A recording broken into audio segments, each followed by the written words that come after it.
नमस्कार जी। श्री गुरुदेव चरण कमलेभ्यो नमः। श्री मात्रे नमः। आशा है आप सभी स्वस्थ होंगे, मस्त होंगे। देखो, आज मैं बात करूंगा माँ की गुप्त नवरात्रि के बारे में। इसमें बताऊंगा कि किस प्रकार की ये है गुप्त नवरात्रि मनाई जाती, क्या क्या भेद होते हैं इसके। उसके अलावा इसमें क्या पूजन करना चाहिए, नवार्ण मंत्र के बारे में आज मैं विस्तृत चर्चा करूंगा, क्योंकि बहुत ही इसके बारे में देखा गया है कि लोगों को बहुत लोग करते हैं और उनको वो फल प्राप्त नहीं होता जो वो चाहते हैं।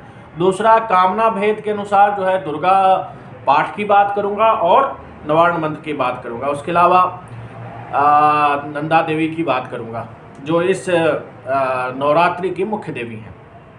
तो सर्वप्रथम माँ दुर्गा का ध्यान करते हैं और तदुपरांत आगे की बात करते हैं। विद्योद्याम समप्रभां मृगपति स्कंदस्थितां भीषणां कन्याभिकरवालखेट विलसत् धस्ताभिरासेवितां हस्तैश्चक्रगदाशिखेट विशिखाश्चापं गुणं तर्जनीं बिभ्राणामनलात्मिकां शशिधरां दुर्गां त्रिनेत्रां भजे। मैं 3 नेत्रों वाली दुर्गा देवी का ध्यान करता हूँ। उनके श्री अंगों की प्रभा बिजली के समान है। वे सिंह के कंधे पर बैठी हुई भयंकर प्रतीत होती हैं।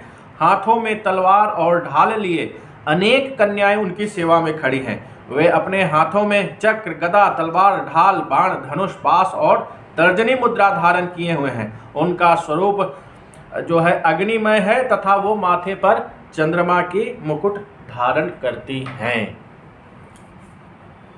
ये तो था जी माँ का स्वरूप। अब हम बात करते हैं माघ मास की गुप्त नवरात्रि के बारे में। देखो, माघ मास की जो गुप्त नवरात्रि होती है, सभी नवरात्रियों की ना एक विशेष शक्ति होती है। तो माघ मास की नवरात्रि में जो इस नवरात्रि की अधिष्ठाता हैं और जिनकी प्रधान पूजा कही गई है वो नंदा देवी हैं। देखो, दुर्गा सप्तशती में 3 चरित्र हैं और तीनों चरित्र के एक एक अधिष्ठात्री हैं। तो प्रथम चरित्र की अधिष्ठाती देवी कौन है? तो नंदा देवी है। मध्यम चरित्र में शाकंभरी शक्ति हैं और उत्तर चरित्र में भीमा शक्ति हैं।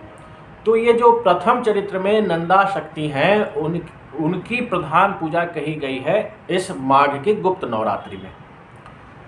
इसलिए सामान्य रूप से इस नवरात्र के उत्सव को नंदोत्सव भी कहा जाता है। चलो हम बात करते हैं। अब मैं नंदा देवी के बारे में मैं थोड़ा सा बहुत संक्षेप में आप लोगों को बताता हूँ कि देखो, नंदा देवी जो है उत्तराखंड में कही गई है। नंदा देवी नाम का एक पर्वत है, बहुत ही ऊंचाई पे, बहुत दूर उनकी यात्रा है। आदि शंकराचार्य ने नंदा देवी की यात्रा की शुरुआत करी थी। देखो, गढ़वाल और कुमाऊं के क्षेत्रों में नंदा देवी कुल देवी मानी जाती हैं। 19 दिन चलने वाली यह यात्रा है जो कि चमोली जिले के नोटी गांव से शुरू होती है। ये आदि शंकराचार्य के समय की बात मैं बता रहा हूँ शास्त्रगत। अब इस समय इसमें हो सकता है कि कुछ भेद हो गया हो, तो मैं एग्जैक्ट नहीं कह रहा, लेकिन मैं उनके समय की बात बता रहा हूँ। तो चमोली के नौटी गांव से यात्रा शुरू करी जाती है जो कि हेमकुंड तक जाती है और करीब करीब 280 किलोमीटर की यह यात्रा है और उस समय 12 वर्ष पर यह आयोजित किया जाता था। अब जो है हर साल लगभग ये बहुत विशाल मेला भी लगता है और हर साल ही शायद यात्रा करी जाती है। और 2816 मीटर की ऊंचाई पे भगवती वहाँ विराजमान है, करीब 25,643 फीट पे। और बहुत ही रहस्यमय स्थान है यह नंदा देवी का जो स्थान है। और बाकी आप लोग गूगल करो और भी चीज़ें आपको पता चलेंगी नंदा देवी के बारे में। बहरहाल हम अपनी विषय वस्तु पे आते हैं। देखो, माघ मास में 3 प्रकार से पूजन किए जाते हैं। पहला है दुर्गा क्रम, दूसरा में दुर्गा और महाविद्या और तीसरे में केवल महाविद्या। तो कैसे होता है ये मैं बताता हूँ। माघ मास की नवरात्रि में शुक्ल पक्ष की प्रतिपदा को अभिजीत मुहूर्त में घट स्थापित किया जाता है और प्रतिदिन पूजन करी जाती है, दुर्गा सप्तशती का पाठ किया जाता है, स्तोत्र आदि पढ़े जाते हैं और अष्टमी की रात्रि काल में पंच तत्वों से, पंचमकारों से पूजन उनकी करी जाती है। ये एक सामान्य मतलब प्रोसेस है।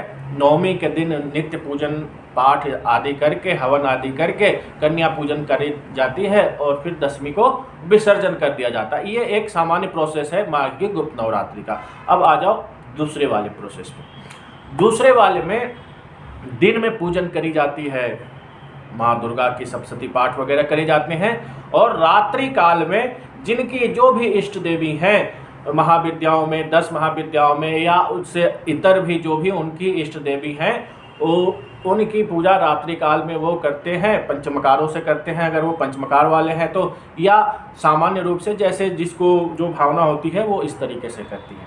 अब आ जाओ तीसरा जो सबसे मुख्य और रहस्यमयी पूजा बताई गई है वो मैं आपको बताता हूँ। देखो होता क्या है कि अमावस्या की रात्रि काल में घट स्थापित करी जाती है और अमावस्या से नवमी तक प्रतिदिन एक एक महाविद्या की पूजा हम लोग करते हैं।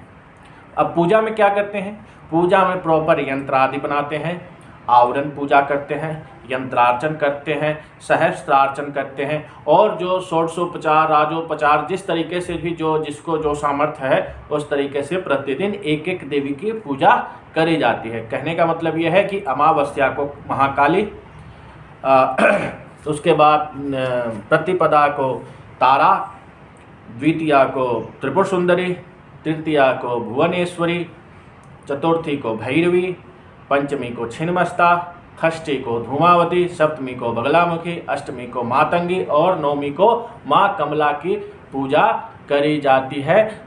और रात्रि काल में सारी चीज़ें मतलब इस तरीके से की जाती है और सारी पूजा करी जाती है। मतलब ये नहीं कि उनके केवल उनकी ही पूजा, उनके जो जो अंग देवी देवता हैं, उनके गणेश, उनके बटुक, उनके भैरव, उनके शिव, सबको मिला करके विस्तृत पूजन किया जाता है। देखो मुझे भी 3-4 बार इस तरीके की पूजन में शामिल होने का मौका मिला है हमारे गुरुजी के सानिध्य में।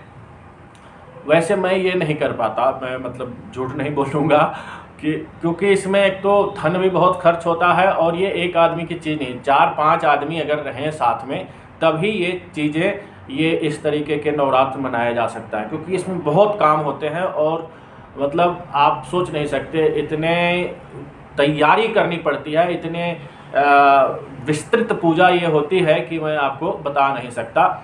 और चूँकि हर दिन एक देवी स्पेशल है तो उतनी ही तैयारी प्रतिदिन आपको करना है और ये इस तरीके से आपको करी जाती है। तो मैंने आपको बताया कि ये 3 भेद हैं गुप्त नवरात्रियों को। देखो गुप्त नवरात्रि मुख्य रूप से कहा गया है कि महाविद्या की रात्रि होती है।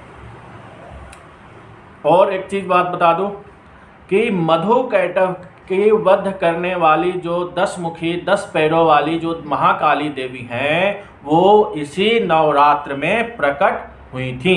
इनके बारे में देखो जो सप्तशती पढ़ने वाले हैं उनको तो पता होगा और उनके बारे में ध्यान भी है। मतलब दुर्गा सप्तशती का सबसे पहला ध्यान, जो पहले अध्याय का पहला ध्यान है, खड्गं चक्र गदे सुचाप परिघां शूलं भुषुण्डिं शिरा शंखं संदधतिं करैस्त्रिनयनां सर्वांगभूषावृतां नीलास्मादुतिमासे पाद दशकां मतलब 10 पैर वाली, पाद दशकां शैवे महाकालिकां, इस तरीके से है। मतलब आप ये मैंने आपको 2 लाइन सुनाया उस ध्यान का, 2 लाइन और भी है। अब देखो दूसरी बात मैं बताऊं, सारी दुनिया जो है नवार्ण मंत्र कर रही है और मतलब मैं सबकी बात नहीं कर रहा, लेकिन मेरे से जितने लोग टकराते हैं, कई लोग असंतुष्ट मुझे मिलते हैं कि जी मैं इतने नवार्ण मंत्र मैंने किया और मुझे जो है कोई लाभ नहीं मिला, और बल्कि मेरा दिमाग मन उच्चाटित हो रहा, मेरे कार्य नहीं हो रहे। मतलब इस तरीके से लोग कहते हैं। अनुभव की बात मैं बता रहा हूँ। देखो, इस पे एक ही मंत्र के सबके लिए अलग अलग अनुभव होते हैं। तो जिनके अनुभव मैं बता रहा हूँ उनके अपने अनुभव हैं। अब सबको यही अनुभव हो ये ज़रूरी नहीं है, लेकिन कई लोगों को इस तरीके के अनुभव होते हैं। तो देखो, नवार्ण मंत्र के 25 प्रकार हैं। कुछ प्रकारों को मैं बताता हूँ कामना भेद से, और कुछ प्रकारों को मतलब इच्छाओं की भेद से, देवी भेद से। देखो, जो सबसे मुख्य हैं, जो आम तौर पर हम लोग करते हैं, जो दुर्गा सप्तशती में नवार्ण मंत्र दिया हुआ है, वह सरस्वती प्रधान नवार्ण मंत्र है। अब सरस्वती से आप धन मांगेंगे, वैसे तो सभी देवियां सब कुछ देने में सक्षम हैं, लेकिन वो अधिष्ठाता किसकी हैं? वो अधिष्ठाता है विद्या की। उसके अलावा क्या है कि आपके जो प्रारब्ध हैं वो कटेंगे उससे, जो भी आपके पूर्व जन्मों के प्रारब्ध है। अब होता क्या है कि जैसे ही आपने नवार्ण मंत्र करना शुरू किया, आपके पूर्व जन्म के प्रारब्ध की गति बहुत तेज हो गई।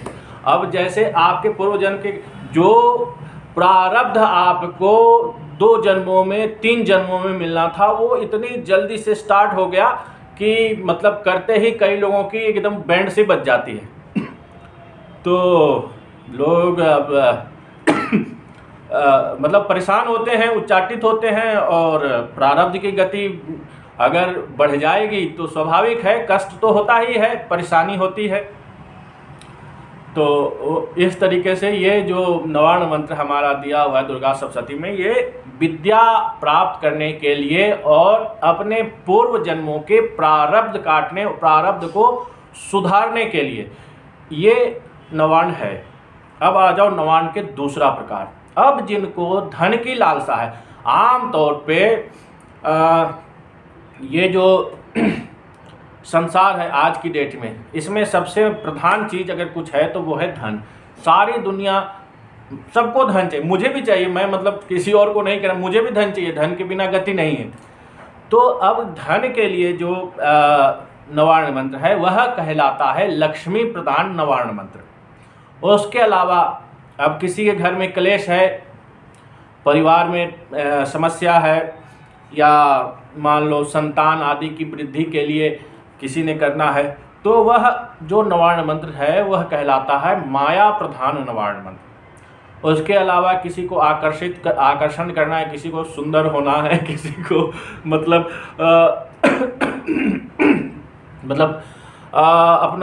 अपनी आकर्षण शक्ति बढ़ानी है, तो आकर्षण प्रधान नवार्ण मंत्र अलग होता है। उसके बाद किसी को अगर मान लो शक्ति चाहिए, पावर चाहिए, तब वह उनके लिए काली प्रधान अलग है। उसके अलावा देखो, वशीकरण का, उच्चाटन का, मोहन का, मारन का, स्तंभन का, आकर्षण और विद्वेषण के अलग अलग नवार्ण मंत्र होते हैं। इनके अलावा भी ये कुल मिला के मैंने आपको बताया 7 और 5 12, इसके अलावा भी 13 और प्रकार हैं नवार्ण मंत्र के। तो आप अपनी इच्छा के अनुरूप जो आपको सूट करता है, जो आपका एम है, अगर आपको धन चाहिए तो आप लक्ष्मी प्रधान नवार्ण मंत्र करो, अगर आपको विद्या चाहिए तो विद्या वाली करो, आपको आकर्षण बढ़ाना तो आकर्षण वाली। इस तरीके से अपनी इच्छाओं के अनुसार, अपनी कामना के अनुसार जो है आप नवार्ण मंत्र करें, तो आपका लाभ होगा, भला होगा। मैं आपको अपनी बात बताता हूँ। एक बार मैं जब पहली बार मैंने दीक्षा ली, तो मुझे जो है नवार्ण की गायत्री मिली थी। अब नवार्ण की गायत्री मिलते मेरा दिमाग ऐसा लगता कि जो है मतलब क्या बताऊँ, ऐसा लगता है इतना क्रोध उच्चाटित हो गया, एक जगह स्थिर मैं रह नहीं पाऊँ, इतनी समस्या हुई मुझे। मतलब किसी तरीके से मैंने वो एक पुरस्चरण उसका किया था, और उसके बाद मैंने जाके गुरुजी को हाथ जोड़ा कि बस करो, अब मेरे बस के नहीं है, मैं पागल हो जाऊंगा इस मंत्र को करके। तो इसमें तो वो शक्ति है कि मतलब इस तरीके से चीज़ें हो जाती हैं। तो बेसिकली हमारे प्रारब्ध कटे, और उसमें मतलब मेरे हाथ तक टूट गया था। अब ये मैं क्या बताऊँ, प्रारब्ध कटेगा वो छोटा होके कटेगा, मतलब ऐसा नहीं कि अगर आपको बहुत बड़ा वो होना था तो इस तरीके से प्रारब्ध तो कटेगा। तो इस तरीके से नवार्ण मंत्र की इतनी प्रबल शक्ति होती है। तो बस ज़रूरत है कि आप अपने कामना के अनुसार नवार्ण मंत्र चुनो। अब आ जाओ जी दुर्गा सप्तशती के पाठ के भेद। देखो, दुर्गा सप्तशती में 12 भेद पाठ के मुझे पता है। इसके अलावा भी होगा, मैं ये नहीं कह रहा कि इसके अलावा नहीं होगा, हो सकता है इसके अलावा भी होगा, लेकिन मेरी जानकारी में दुर्गा सप्तशती के पाठ के 12 भेद हैं। अब मैं एक एक करके उनका नाम आपको बताता हूँ और उनका प्रयोग बताता हूँ। देखो, पहला है महाविद्याक्रम, दूसरा महातंत्री कर्म, तीसरा चंडी कर्म, चौथा महाचंडी कर्म, पांचवा सप्तशती क्रम, छठा मृत संजीवनी कर्म, सातवां रूप दीपिका क्रम, आठवां निकुंभला क्रम, नौवां योगिनी क्रम, 10वां विलोम, 11वां अक्षरशः विलोम। विलोम में भी 2 भेद हैं, एक विलोम है सामान्य मतलब श्लोकों का विलोम है, एक है अक्षरशः एक एक अक्षर का विलोम।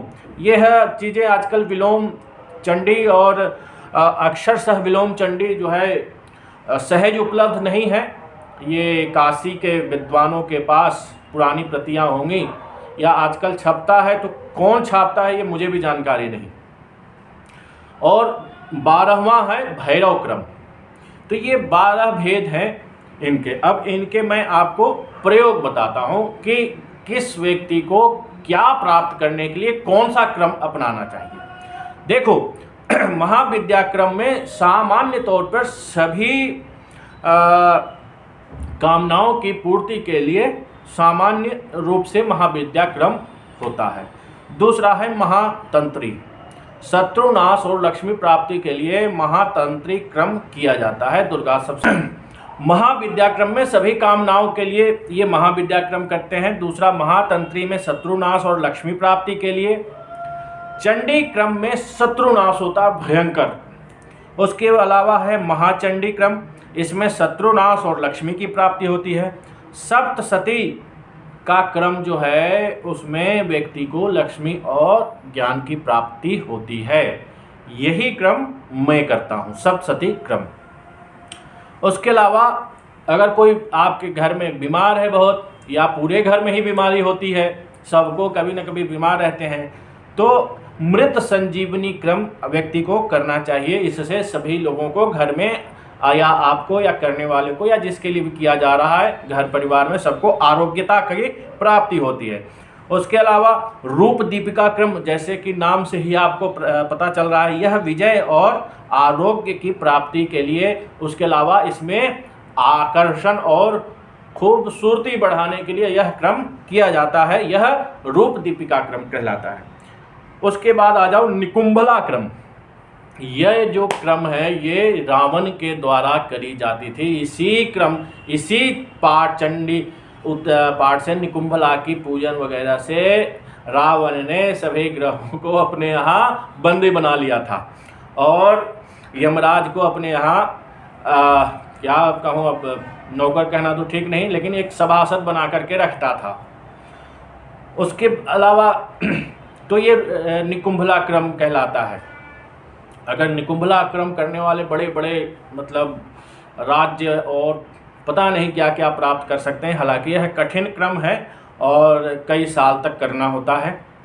उसके अलावा यह जो निकुंभला क्रम है, इससे रक्षा और विजय की प्राप्ति होती है। हर चीज़ में व्यक्ति विजय प्राप्त करता है, जिस चीज़ में भी आप चाहो। उसके अलावा जो 9वां क्रम है वह योगिनी क्रम कहलाता है। योगिनी क्रम जो है वो बालोपद्रव की शांति के लिए होती है। कहने का मतलब बच्चों की रक्षा, बच्चों की बीमारियां, या इस तरीके की 10 तरीके की चीज़ें जो होती हैं, वह बालोपद्रव या बच्चों से संबंधित जितने भी समस्याएं हैं उनके शमन के लिए योगिनी क्रम किया जाता है दुर्गा सप्तशती के पाठ का। उसके अलावा विलोम और अक्षरशः विलोम जो पाठ है, यह सामान्य लोगों के लिए तो है ही नहीं, ये उच्च कोटि के साधकों के लिए यह होता है। जिसने कई पाठ कर लिए हों, कई हजार पाठ कर लिए हों सप्तशती के, तब वो व्यक्ति योग्य होता है यह विलोम या अक्षरशः विलोम पाठ करने के लिए। उसके बाद है भैरव क्रम। तो भैरव क्रम में आप समझ ही रहे हो, भैरव से संबंधित आपका भय दूर करने के लिए और सभी जितने भी तरह के आपके घर में भूत प्रेत, इन सब की शांति के लिए। इवन यहाँ भैरव क्रम तो लोग इसके लिए भी करते हैं कि भूत प्रेत को पकड़ के रखे, वो बोतल में बंद करने वाले आपने देखे होंगे आपने, तो वो लोग भी भैरव क्रम की सप्तशती करते हैं। तो देखो ये तो था हमारा माघ की गुप्त नवरात्रि में किए जाने वाले नवार्ण मंत्र और दुर्गा पाठ के क्रम। अब इन दुर्गा पाठ, अब आपको क्या चाहिए, ये इतनी चीज़ें मैंने बता दी, तो आपको क्या चाहिए उस हिसाब से अब आप अपने क्रम को चुने। अब ये नहीं कि जो उस व्यक्ति जिस चीज़ के लिए कर रहा है उसके पीछे लग जाए, आप अपने इच्छा के अनुसार, अपनी कामना के अनुसार दुर्गा पाठ के भेद को पहचानते हुए आप जो है इस तरीके से दुर्गा पाठ करेंगे तो आपको यथेष्ट लाभ होगा। अन्यथा आपको चाहिए धन और आप कर रहे हैं विद्या प्राप्ति के लिए, आपको चाहिए धन, आप कर रहे हैं कि बीमारी ठीक हो जाए। अब जिसको मान लो प्रोटीन चाहिए और वो नींबू खाएगा तो वो कहाँ से प्राप्त होगा। हालांकि मैं ये नहीं कह रहा कि मतलब ये कर आप गलत कर रहे हैं या सही कर रहे हैं, ये आपकी मर्जी, लेकिन मैं कह रहा हूँ कि नींबू खाओगे तो साइट्रिक एसिड मिलेगा, प्रोटीन नहीं मिल सकता। अगर प्रोटीन लेना है तो आपको दाल खाना पड़ेगा या जो भी और भी प्रोटीन के स्रोत हैं वो खाना पड़ेगा। उसी तरीके से जिस आपको जो चाहिए उस हिसाब से आप जो है अगर पाठ के क्रम को रखेंगे तो आपको यथेष्ट लाभ होगा, आपको लाभ की प्राप्ति अधिक होगी। बाकी भगवती इच्छा। और शीघ्र ही एक साधना शिविर भी आयोजित करने का प्रोग्राम है। मेरी तो इच्छा थी कि मैं क्रोध भैरव आदि पे एक साधना शिविर करूं या और भी जो गुह्य चीज़ें हैं, गुप्त चीज़ें हैं उस पर करूं, लेकिन कई लोग जो हैं या मेरे भी कई शिष्य, इवन मुझे खुद भी कई बार पैसों की समस्या हो जाती है, तो धन के संबंधित, धन से जिस चीज़ से धन का निराकरण हो। कई लोगों का कहना है कि बहुत प्रयास करने पे भी धन नहीं मिल रहा। हमारे अपने भी एक दो लोग हैं, तो ऐसे लोगों के लिए इस बार जो है धन की प्राप्ति हो ऐसी साधना शिविर हम आयोजित करेंगे शीघ्र ही। और बस सर्दी कम होने का इंतज़ार है। तो माघ के पूर्णिमा के आसपास साधना शिविर आयोजित करने का विचार है। शीघ्र ही इसकी औपचारिक घोषणा करी जाएगी। बाकी भगवती की इच्छा, देखो क्या होता है। तब तक के लिए धन्यवाद। श्री मात्रे नमः।